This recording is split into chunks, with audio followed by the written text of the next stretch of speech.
Story. Nami watched as Luffy ran off to get food.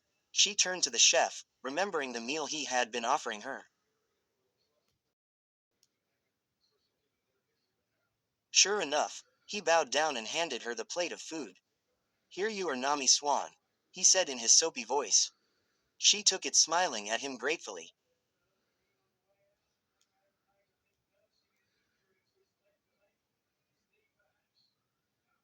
The next thing he said was injected with much more venom. I hope that bastard hasn't made it cold, he said, glaring at Luffy, who was bouncing up and down impatiently as the poor lady behind the counter tried to serve him some food. Sanji slid down beside her, though, thankfully, not too close. He looked troubled by something. Is something on your mind, Sanji? She asked him. He sighed, looking up at her. All the women on this island are taken, he whined. Nami's sweat dropped. That's it, she wasn't going to say anything, but then Sanji turned back to her. It's beginning to become a common problem, you see, he said, holding her gaze. All the women are finding people to love. At this, he turned his gaze to Luffy. Nami had a feeling she knew what he was hinting at, but didn't push the subject. They sat in silence until Luffy returned, sliding down the wall beside Nami. Wow, being injured sucks, he whined, clutching his stomach. Nami chuckled.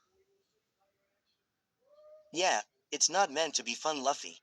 That's why we tend to avoid being impaled where we can. Luffy grinned at her. Yeah, that makes sense, he replied. Sanji stood back up and wandered off, leaving the two of them alone. Luffy stared after him, looking curious. What's up with him? He asked. Nami just shrugged, finishing her meal. Afterwards, she looked up at the ceiling. The rain's beginning to ease off, she said. Listen. Luffy did as she asked, tilting his head to the side. Oh yeah, he said with a spoon sticking out of his mouth. I'm going to check it out, Nami announced, standing up and brushing herself off. Luffy sprung up and grinned down at her. Then I'm coming with you. She nodded and wandered off in the direction of the exit. Axel Judah watched the Straw Hat Captain's back with hatred as he headed towards the exit. Looky there, boys, he said. Let's get him while he's separated from the others. His gang all nodded and they stood up, ignoring the crowd's wary gazes as they passed. Luckily for them, the girl was at the back. He turned to his pickpocket, who nodded up at him, grabbing his gag. The men waited back as he went ahead. The hall was silent as they waited. Soon enough, he returned with the squirming girl. The cloth was pressed to her face, and it was clearly doing its thing. The girl was fading fast. The man snickered and tucked the cloth back into his pocket. He passed the girl to Judah, who took her and pressed a knife to her throat before continuing.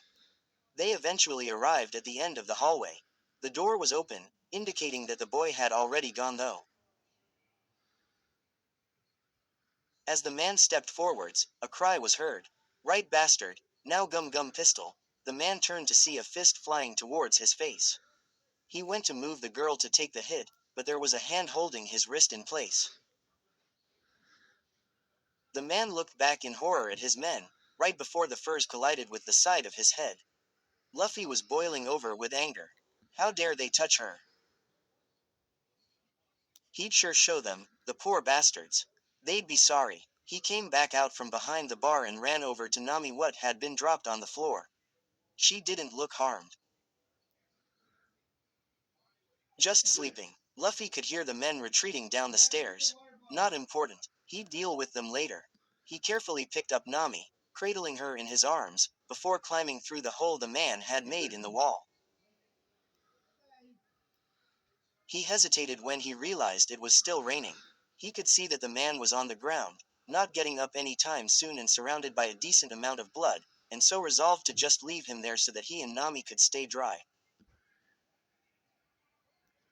He kicked the door down and stalked back into the crowded room. Zoro, along with the rest of the people in the tavern, had watched Nami and Luffy exit the room, shortly followed by the group of troublesome men that had shot Luffy earlier. So far, neither of them had returned. Suddenly, a large shout sounded from above them. Gum Gum Pistol. Zoro frowned, recognizing his captain's attack. Shortly after, there was a loud crash, followed by many footsteps. The sounds from upstairs echoed in the silent room below as the doors flew open and the group that went up after Luffy re-emerged, looking terrified. Zoro chuckled. What had Luffy done this time? The group huddled into the corner, shaking and whispering. Other than that, the room was silent. Then more footsteps. Slower, more deliberate, the footsteps of a very angry man. Oh oh, Zoro said, turning to the men. I dunno what you guys did to piss him off, but you're gonna regret it. As soon as he said it, Luffy emerged with Nami in his arms, his eyes once again shadowed by his jet bulk hair. He looked up and sent a death stare in the direction of the men in the corner. Sanji ran forwards to Luffy. Oi, what the hell happened to Nami? Luffy, are you listening to me? How could you let this happen?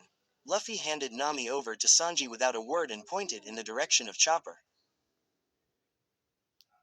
Sanji, knowing his captain was too far gone to listen to his scaldings, took her and left. Luffy then walked right up to the group and said, rather than yelled,